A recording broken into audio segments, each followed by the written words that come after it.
Hello everyone, welcome to my YouTube channel basic education world. आज मैं आप सबके लिए इंग्लिश स्पीकिंग से रिलेटेड वीडियो लेकर आई हूँ। आज इस वीडियो में हम कुछ शॉर्ट सेंटेंसेस और वर्ड्स करेंगे जिनका हम अपनी डेली लाइफ में यूज़ करके इजीली इंग्लिश बोल सकते हैं। अगर आप इंग्लिश सीखना और अपनी इंग्लिश को इम्प्रूव करना चाहते हैं तो इस वीडियो को एंड तक ज़रूर देखिएगा, ये आपके लिए बहुत हेल्पफुल होगी। तो हमारे पास फर्स्ट सेंटेंस है, बाद में मिलते हैं। बाद में मिलते हैं को हम इंग्लिश में क्या कहते हैं? सी यू लेटर। बाद में मिलते हैं, सी यू लेटर। अगर मैं कहूँ कि मैं आपसे बाद में मिलूंगी तब मैं इसे इंग्लिश में कैसे बोलूँगी? आई सी यू लेटर, कि मैं आपसे बाद में मिलूंगी। मिलूंगी यानी कि फ्यूचर की बात हो रही है, तो हमें हमेशा फ्यूचर के लिए जहाँ पे भी गा गी आता है तो हम विल शैल का यूज़ करते हैं। ठीक है, तो सेकंड सेंटेंस है बेशक। बेशक, जैसे हम किसी को हमें कहना हो कि बेशक आप ये कर सकते हो, बेशक आप जा सकते हैं, तो हम उसे इंग्लिश में क्या कहते हैं? Of course. क्या कहते हैं? Of course. जैसे आपसे कोई पूछे क्या मैं ये कर सकता हूँ, तो आप क्या कहेंगे? Yes of course you can, कि हाँ आप जरूर कर, बेशक कर सकते हैं। Yes of course you can, कि हाँ बेशक आप कर सकते हैं। तो थर्ड है ज़्यादा कुछ नहीं। ज़्यादा कुछ नहीं को हम इंग्लिश में क्या कहते हैं? नथिंग मच, या फिर कुछ खास नहीं को भी हम नथिंग मच कह सकते हैं, यानी कि कुछ खास नहीं के लिए भी नथिंग मच का यूज़ करते हैं। तो जैसे आपसे कोई पूछे आज हॉलीडे था तो आपने सारा दिन क्या किया, तो आपको इंग्लिश में बताना, तो आप क्या कैसे बताओगे? जैसे आपको ये कहना हो कि आज मैं देर से उठा और मैंने आज सारा दिन कुछ खास नहीं किया, यानी कि कुछ ज़्यादा नहीं किया, तो आप इसे इंग्लिश में कैसे लिखेंगे? मैं देर से उठा। I got up late. Get up का मतलब होता है उठना, तो गॉट अप हमने क्यों लिखा है? क्योंकि वो पास्ट की बात कर रहा है जो बीत चुका है, कि वो देर से उठा, तो हम सेकंड फॉर्म यूज कर रहे हैं, तो हम क्या लिखेंगे? I got up late and did nothing much all day, और मैंने सारा दिन कुछ खास नहीं किया या कुछ ज़्यादा नहीं किया।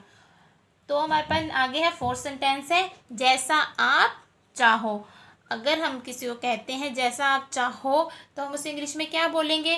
What ever you want. क्या कहेंगे? What ever you want. जैसे मैं किसी को कहूँ आपकी जो मर्जी, आप जैसा चाहो वैसा कह सकते हो, तो मैं कैसे कहूँगी? चाहो, जैसा चाहो वैसा कह सकते हो, तो मैं क्या कहूँगी? यू कैन से मतलब होता है ना कहना, you can say what ever you want, यानी कि जैसा आप चाहो वैसा कह सकते हो। ठीक है, तो आगे हमारे पास है फिफ्थ है, इससे यहाँ रखो। अगर हम किसी को कहते हैं कोई चीज़ कोई लेकर आता है, या टी लेकर आए या कॉफ़ी लेकर आए, तो हम उसे कहते हैं कि यहाँ पे रखो, तो हम उसे इंग्लिश में कैसे कहते हैं? Keep it here. क्या कहेंगे? Keep it here. अब जैसे आप ऑफिस में बैठे हैं, कोई कॉफ़ी लेकर आया, तो आप उसे क्या कहोगे? कीप इट ऑन टेबल, यानी कि आप टेबल पे रख दो, तो कीप इट ऑन टेबल। ठीक है, नेक्स्ट है मेरे साथ बैठो। मेरे साथ बैठो को हम इंग्लिश में क्या कहेंगे? Sit with me. मेरे साथ बैठो को हम इंग्लिश में क्या कहते हैं? Sit with me. अगर किसी को हमें कहना हो कि आप मेरे साथ बैठो, या फिर आपको किसी को कहना हो कि आप इधर आओ, यहाँ आओ और मेरे साथ बैठो, तो हम इसे कैसे लिखेंगे? यहाँ आओ को हम इंग्लिश में क्या कहते हैं? कम हेयर, यानी कि यहाँ आओ।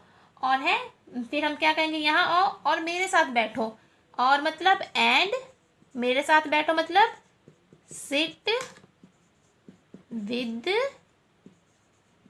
मी। ठीक है, यहाँ आओ और मेरे साथ बैठो। नेक्स्ट सेंटेंस है हमारे पास, हम तैयार हैं। यानी कि अगर हमें कहीं जाना होता है, हम कहते हैं हम तैयार हैं, तो हम उसे इंग्लिश में क्या बोलेंगे? We are ready. हम तैयार हैं मतलब वी आर रेडी। अगर हम पार्टी के लिए जा रहे हैं और हम तैयार हैं, हमें कहना हो कि हम पार्टी के लिए तैयार हैं, तो हम कैसे इंग्लिश में बोलेंगे? We are ready for a party. We are ready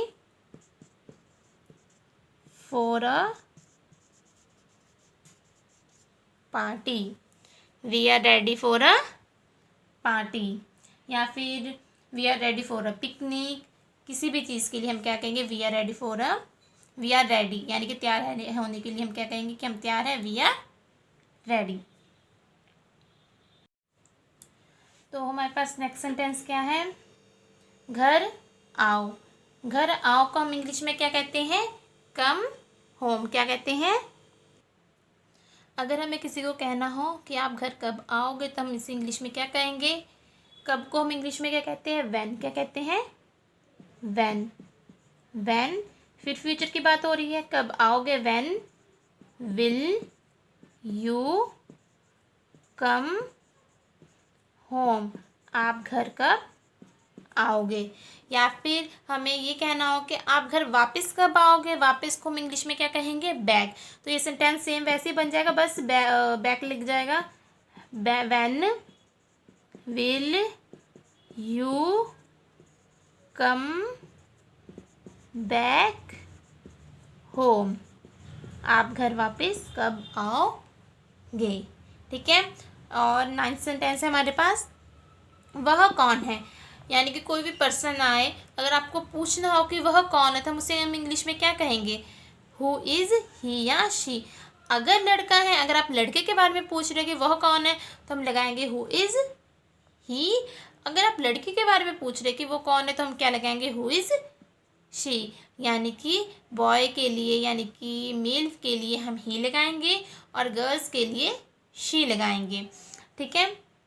ये तो ऑलरेडी एक सेंटेंस है, बस आपको याद रखना है कि लड़कों के लिए हम ही लगाते हैं और लड़कियों के लिए शी लगाते हैं। ठीक है। और हमारे पास 10th सेंटेंस है, पानी लाओ। हम कहते हैं ना पानी लाओ, तो हम इसे इंग्लिश में क्या कहेंगे? Bring water. पानी लाओ को हम इंग्लिश में कहते हैं ब्रिंग वाटर। अगर हमें किसी को कहना हो कि एक गिलास पानी लेकर आओ, तो हम उसे इंग्लिश में कैसे लिखेंगे? पानी को हम इंग्लिश में तो वाटर कहते हैं, एक गिलास को कहेंगे गिलास, तो हम इसे इंग्लिश में कैसे लिखेंगे? ब्रिंग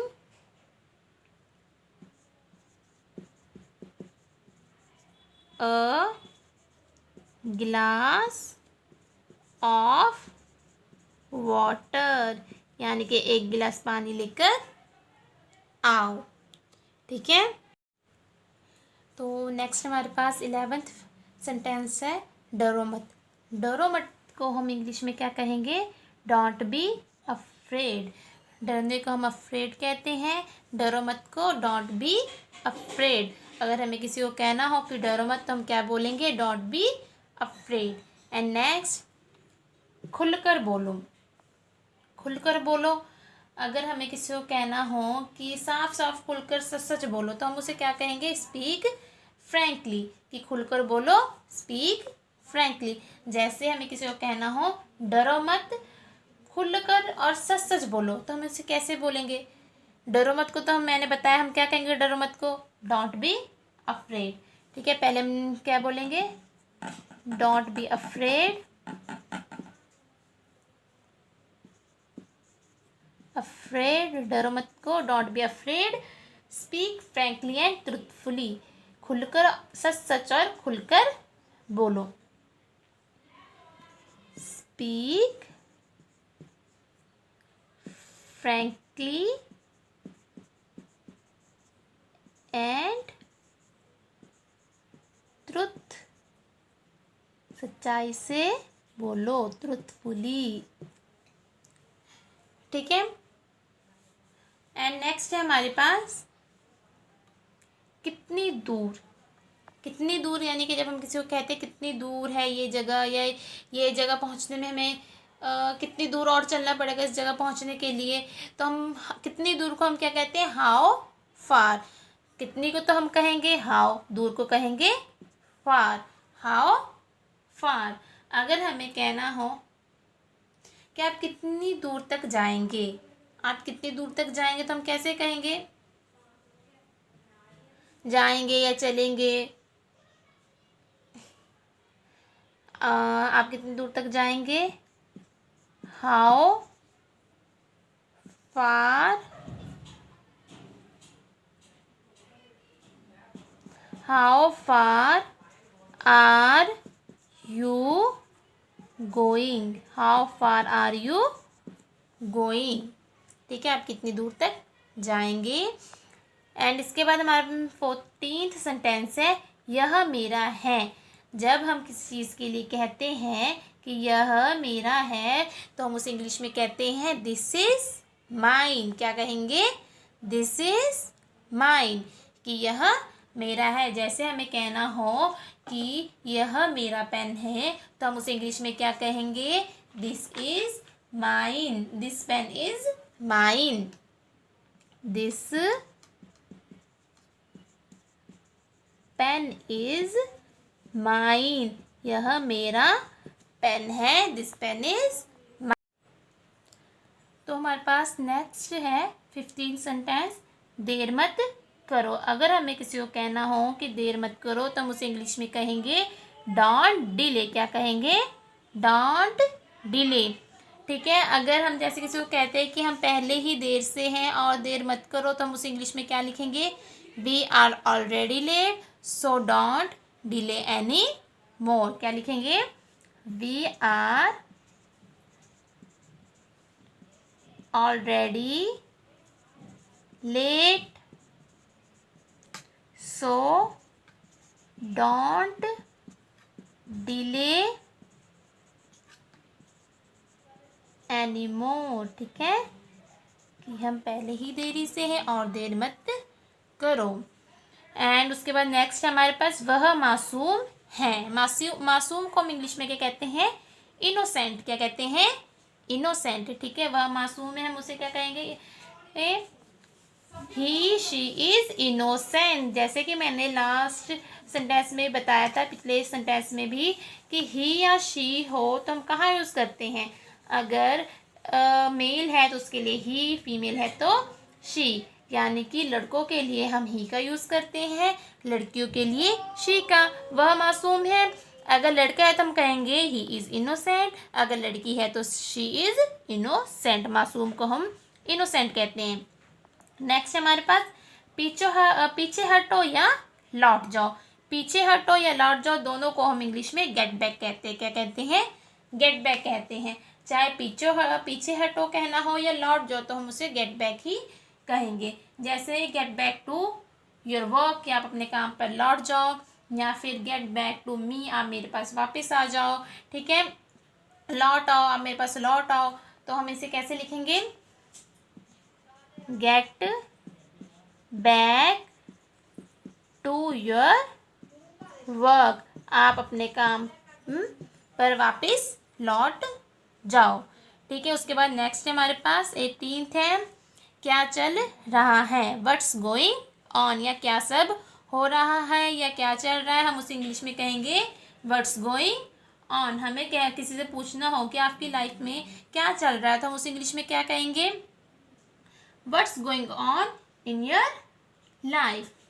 ठीक है, क्या कहेंगे, what's going on, what's going on in your life, आपकी लाइफ में क्या चल रहा है या क्या सब हो रहा है। ठीक है, इस तरह की मैं और भी वीडियोस लेकर आऊँगी। अगर आपको इसमें किसी भी सेंटेंस में कोई भी डाउट हो तो आप कमेंट करके पूछ सकते हैं। अगर आपको मेरी वीडियो पसंद आई हो तो इसे लाइक, शेयर एंड सब्सक्राइब जरूर कर दीजिएगा। Thank you, see you in my next video.